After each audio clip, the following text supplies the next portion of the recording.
Good morning, টিভি9 বাংলায় আপনাদের প্রত্যেককে স্বাগত। অলিমা রয়েছে আপনাদের সঙ্গে। আর কসবা কাণ্ডে আমাদের শুরুতে নজর রাখতে হচ্ছে, তার কারণ কসবা কাণ্ডে নির্যাতিত পরিবারের প্রথমবার প্রতিক্রিয়া দিয়েছে। পুলিশি তদন্তে ভরসা আছে নির্যাতিতার পরিবারের। দোষীদের সর্বোচ্চ সাজা হোক, টিভি9 বাংলাকে বললেন নির্যাতিতার বাবা।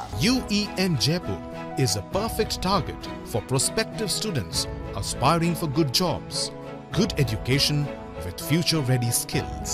আমাদের যে লয়ার নিয়ে যে একটা বিভিন্ন জায়গায় দেখছি একটা কনফিউশন তৈরি হয়েছে, সেটাকে আমি ক্লিয়ার করার জন্য বলছি। আমাদের লয়ার অরিন্দম জানা, অরিন্দম কাঞ্জিলাল আমাদের লয়ার নন, প্রথম কথা। আমি দ্বিতীয় কথা বলবো, এই তদন্ত যা হচ্ছে, আমি কলকাতা পুলিশের উপর আস্থা রাখি এবং আইনের প্রতি আমি শ্রদ্ধাশীল। আমি চাইবো দোষীদের উপযুক্ত সর্বোচ্চ সাজা হোক। কুকীর্তিমান মনোজিতের আরো কুকীর্তি প্রকাশ্যে, সাহস দেখিয়ে এগিয়ে আসছেন একাধিক নির্যাতিতা। টিভি9 বাংলায় মুখ খুললেন কসবা কলেজেরই এক ছাত্রী, যিনি 2 বছর আগে মনোজিতের হাতে নিগৃহীত হয়েছিলেন। একের পর এক নির্যাতিতার বয়ানে স্পষ্ট হয়ে যাচ্ছে নির্দিষ্ট স্ট্র্যাটেজি করেই কুকীর্তি করে যেত মনোজিৎ। যত সময় গড়াচ্ছে নরাধম মনোজিতের নোংরা কারবার ক্রমশই সামনে আসছে। একেবারে স্ট্র্যাটেজি করে কুকীর্তি করে বেড়াতো মনোজিৎ ওরফে ম্যাঙ্গো। আইন কলেজে ভর্তি হলেই নবাগত ছাত্রীদের ওপর কুনজর পড়তো মনোজিতের। বিয়ের প্রস্তাব দিয়ে মনোজিৎ বলতো রানী করে রাখবো। ছাত্রী প্রত্যাখ্যান করলেই জবরদস্তি শুরু করতো মনোজিৎ।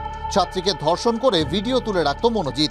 ভিডিও দেখিয়ে ব্ল্যাকমেল করে বারবার ধর্ষণ করতো মনোজিৎ। ছাত্রীর মা বাবা বা বয়ফ্রেন্ডকে খুনের হুমকিও দিত মনোজিৎ। খাস কলকাতায় বসে নারী নির্যাতন করে চললেও মনোজিতের কুকীর্তিতে বিন্দু মাত্র ছেদ পড়েনি। কসবার কলেজের ছাত্রীর অভিযোগপত্রের প্রতি শব্দে নৃশংস নির্যাতনের বর্ণনা করেছেন। এবার টিভি9 বাংলার কাছে অভিজ্ঞতা শেয়ার করলেন আরও এক নির্যাতিতা। 2023 সালে প্রথম বর্ষের এক ছাত্রীকে বিয়ের প্রস্তাব দিয়ে ধর্ষণের চেষ্টা করে মনোজিৎ। রুমের মধ্যে ঢুকে কিছু না বলা মাত্রই তিনি দরজাটা বন্ধ করে দেন, ছিটকিনি আটকে দেন। তারপরের থেকে শুরু হয় জোর জবরদস্তি। চোখের সামনে ধাঁধানো অন্ধকার ছিল। যতক্ষণে আমার জ্ঞান ফেরে ততক্ষণ আমি দেখতে পাই যে আমার জিন্স যেটা সেনে ধস্তাধস্তি করে খোলার চেষ্টা করছিল, সেটা তিনি অলরেডি খুলে ফেলেছেন। যৌন অঙ্গের মধ্যে আমি লাস্টে লাথি মারি, তখন সে আহত ওই লেভেলে হয় যে আর তিনি পেরে উঠলেন না। কোনো রকমে নিজেকে বাঁচান তরুণী, কিন্তু তারপর হুমকির মুখে পড়তে হয়েছে ছাত্রীকে। যে তোকে আমি বিয়ে করতে চাই, তোকে আমি একেবারে রানীর মতন রাখবো। আমাদের অ্যাডমিশনের দিন থেকে নাকি আমার উপরে তার চোখ। সেটা শুধু আমি না, বিভিন্ন মেয়েদেরকে এরকম বলা হয়েছে। হওয়ার পরে তিনি রীতিমতো অ্যাসিড অ্যাটাক, আমার বাবাকে, আমার বোন যে ক্লাস 5-এ পড়ে, আমার বোনের স্কুলের আতাপাতা সবকিছু জেনে আমাকে বলেছিল যে অনাথ করে দিতে কিন্তু আমার 2 মিনিট সময় লাগে। তৃণমূল ছাত্র পরিষদের সাসপেন্ডেড নেতা প্রান্তিক চক্রবর্তী বলছেন, নির্যাতনের অভিযোগ বারবার উঠেছে মনোজিতের বিরুদ্ধে।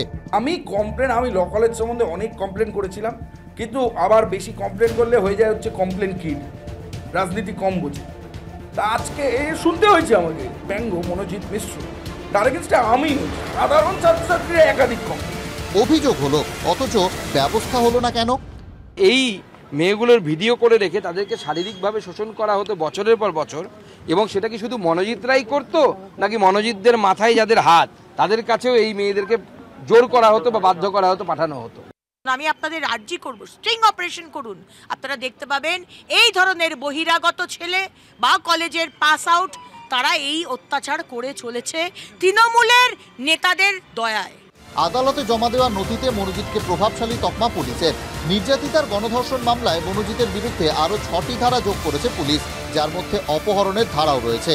নরাধমের দ্রুত শাস্তি নিশ্চিত করতে পারবে কলকাতা পুলিশ। Bureau report, TV nine Bangla. Manojit মিশ্রের ডাকনাম ম্যাঙ্গো, মানে আম। তো আম এতটা পেকে গেল, কিন্তু দলের নেতারা গন্ধ পেলেন না। কথায় বলে, গাছের পাতা নড়লেও তৃণমূল নেতারা ঠিক টের পেয়ে যান। সাগরদিঘির উপনির্বাচনের আগে ট্রেনে যেতে যেতে 2 এমএলএ কি আলোচনা করেছিলেন, সেটাও চলে গিয়েছিল নেত্রীর কানে। কিন্তু কালীঘাট থেকে সামান্য দূরত্বে আম পেকে টসটসে হয়ে গেল, আর নেতারা গন্ধ পেলেন না। এগুলো কখন কিভাবে কে করেছে আপনি বলুন? আপনি কখনো ভেবেছিলেন জ্যোতিবাবু বুদ্ধবাবুর সঙ্গে বসা আলিমুদ্দিনে থাকা সুশান্ত ঘোষের ওই ভিডিওটা আপনি দেখবেন, আপনি কখনো ভেবেছিলেন? আমরা দাবি করছি আসলে দায়ভার ঝেড়ে ফেলা যায় না, ভুলকে ভুল বলতে হবে। এবং এই যে কথা দলীয় কিছু নেতৃত্ব বলছেন উত্তরপ্রদেশে হচ্ছে, বিহারে হচ্ছে, এখানে কেন হবে, এখানে হলেই সমস্যা, এটা কোনো যুক্তি হতে পারে না। মুখর মুখপাত্রকে তুলে ছয় মারলেন সাসপেন্ড হওয়া টিএমসিপি নেতা প্রান্তিক চক্রবর্তী। আর কলকাতা বিশ্ববিদ্যালয়ের উপাচার্য শান্তা দত্ত প্রশ্ন তুলছেন, মনোজিতের মতন চুনোপুটির মাথার উপর কারা? সব থেকে বড় কথা হচ্ছে সবাই মনোজিৎ মিশ্র আর আদার্স চুনোপুটি নিয়ে খুব মাথা ঘামাচ্ছে। আমি তাদের নিয়ে তাদের শাস্তিটা করে পেতেই হবে, সেটা কোনো কথা নেই। তার ওপরের লেভেল দিয়ে কিন্তু আমি আমার বক্তব্য আছে। মনোজিতের মাথার উপর কাদের হাত ছিল? Monojit is a notorious element, এটা নিয়ে কোনো বক্তব্য নেই। অন ক্যামেরা প্রশ্ন করছি, এই মনোজিৎদের কারা এত প্রশ্রয় দিল যে মনোজিৎরা এইভাবে দাপাদাপি করল, বা মনোজিৎ দাপাদাপি করছে এবং সে ক্যাজুয়াল চাকরি পাচ্ছে, এই দায়ভারটা তো এড়ানো যাবে না। এবং আমি তোমাকে বলি ভাইস প্রিন্সিপালকে ওই দায়িত্ব নিতে হবে। এটা সমস্ত জিবির ডাইরেকশন আছে, জিবির মানে জিবি যেইভাবে ডাইরেকশন। ইনি কলেজের ভাইস প্রিন্সিপাল। ভয়ঙ্কর কথা নাকি জেনেছেন প্রায় 40 ঘন্টা পর, তাও মিডিয়া মারফত। আমি মিডিয়ার মাধ্যমে এত বড় ঘটনাটা জানতে পারি। আপনি পরশু ঘটনা ঘটেছে, তাহলে গার্ড আপনাকে আজকে সকালে কেন জানালো? এটাই আমার কথা। মানে আপনার কলেজে কি কাজ আছে আপনি 3 দিন ধরে জানেন না? আমি কালকে মিটিং এ ছিলাম। Vice principal doctor Nayana Chatterjee, এবং যার ভাইস প্রিন্সিপাল হওয়ারই যোগ্যতা নেই, এবং তাকে কিন্তু এই অশোকদেব করিয়েছে। ওনার হাজবেন্ড শুভ্রাংশু চ্যাটার্জি হচ্ছেন উনি গভর্নিং বডি এবং ভাইস প্রিন্সিপাল। তিনি কি জানতেন না সত্যি উনিও কি আজ সকালে জানেন?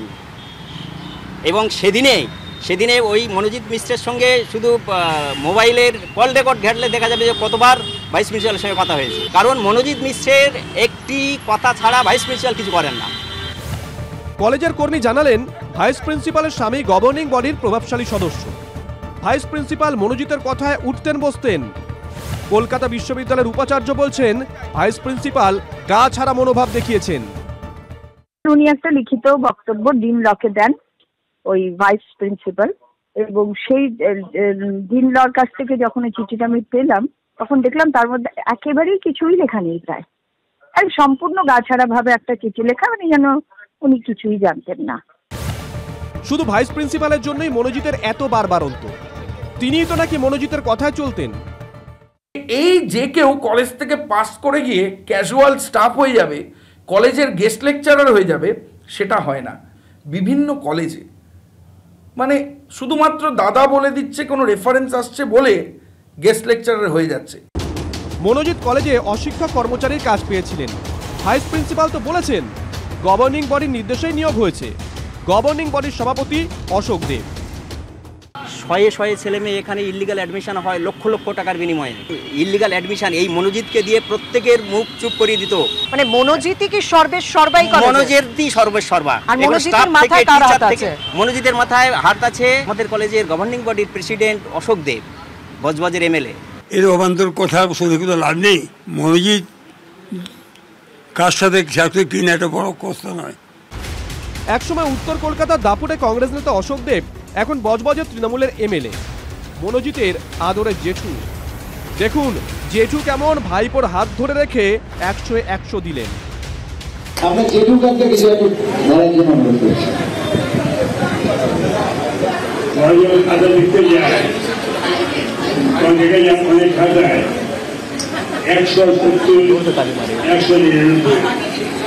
আজকের খাতায় 100 extra, আজকের খাতায় 100 extra, তারপরে সুন্দর অনুষ্ঠান হয়েছে। আপনাকে জেঠু বলে? জেঠু তো সবাই হয় বলে, আপত্তি কোথায়? আপত্তি কোথায়? মনোজিতের বিরুদ্ধে অভিযোগ তোলা ছাত্রী বা কলকাতা বিশ্ববিদ্যালয়ের উপাচার্যের কথা শুনুন। অনেক তার নামে কমপ্লেন করা হয়েছে। কসবা থানার পুলিশ সেই কমপ্লেন গুলোকে ডিরেক্ট করে দিত অশোক দেব জিবি প্রেসিডেন্টের ক্ষেত্রে। আর জিবি প্রেসিডেন্টের কাছে যেই নামটা যাবে তার মানেই হচ্ছে মনোজিৎ মিশ্রর কাছে নামটা যাবে, কেন কি জিবি প্রেসিডেন্টের অনেকটা বড় হাত ছিল তার পিছনে। এই অশোক দেব আমার ইউনিভার্সিটিতে গিয়ে আমার ঘরের সামনে চূড়ান্ত অসভ্যতা করেছে একদিন। এই হচ্ছে তার চরিত্র। দুটোর মধ্যে আমি কলেজ প্রেমিসেস খালি করে দেওয়ার চেষ্টা করব বলে নোটিশ করতে চেয়েছিলাম, সে নোটিশ সভাপতি বাধা দেয়। সভাপতিকে অশোকদেব। এত বড় ঘটনা ঘটে যাওয়ার পরে যত কিছুই এখন অশোকদেব হাত পা ধুয়ে ফেলার চেষ্টা করুক, তাতে কিচ্ছু এসে যাবে না। একজন টিচার হিসাবে আমি এইটুকু বলতে পারি, পাতা যখন নড়েছে বাতাস ছিল। শুধু বাতাস নাকি ঝড়? প্রান্তিক চক্রবর্তীর কথা শুনুন। আমি ল কলেজ সম্বন্ধে অনেক কমপ্লেন করেছিলাম, কিন্তু আবার বেশি কমপ্লেন করলে হয়ে যায় হচ্ছে কমপ্লেন কিড, রাজনীতি কম বোঝে। তা আজকে শুনতে হয়েছে আমাকে, রাজনীতিতে এত কমপ্লেন করা যায় না। আমি ইউনিটও করার চেষ্টা করেছি বারংবার, কিন্তু এই ইউনিট স্যাংশন হয়নি। ম্যাঙ্গো, মনোজিৎ মিশ্র, তার এগেনস্টে আমি নই, সাধারণ ছাত্রছাত্রীরা একাধিক কমপ্লেন দিয়েছে, এবং এই কমপ্লেন কিন্তু দিনের পর দিন এক একটা অ্যাক্টিভিটির জন্য দেওয়া হয়েছে। আমি এই প্রশ্নটা করি, তারপরেও মনোজিৎ মিশ্র কিভাবে দাপাচ্ছে, কেন দাপালো, কেন কলেজে ঢুকলো, সেই ইউনিটে নেই, অথচ তৃণমূলের সংগঠনটা সেই দেখছে। প্রান্তিক তৃণমূলের অন্দরের খবরাখবর ভালোই জানেন। তিনি আঙুল তুলছেন উপরের দিকে। মনে আছে তো, সাউথ ক্যালকাটা ল কলেজে টিএমসিপি ইউনিটের সভাপতি মনোজিতের বিরুদ্ধে অভিযোগের কপি পাঠিয়েছিলেন অভিষেক বন্দ্যোপাধ্যায়কেও। বীজ থেকে যদি এগুলোকে সরানো যেত, তাহলে আজকে এই বটবৃক্ষের যে মনোজিৎ তৈরি হয়েছে, বটবৃক্ষ নিচুতলার কিছু নটোরিয়াস এলিমেন্টের জন্য আজকে আমাদের কেন জবাবদিহি করতে হবে? কেন আমার মতো একটা শিক্ষিত ছেলেকে পাড়ায় ঢুকলে শুনতে হবে তুই তৃণমূল করিস? কেন? মনোজিতরা কি করছে, মনোজিতরা এবং একাধিক মনোজিত আছে, এরা উপরের দিকে আঙুল তোলা প্রান্তিক কি বললেন শুনলেন? আরো অনেক মনোজিত আছে। একজন টিচার হিসাবে আমি এইটুকু বলতে পারি, পাতা যখন নড়েছে বাতাস ছিল। গাছের পাতা নড়েছে মানে বাতাস ছিল।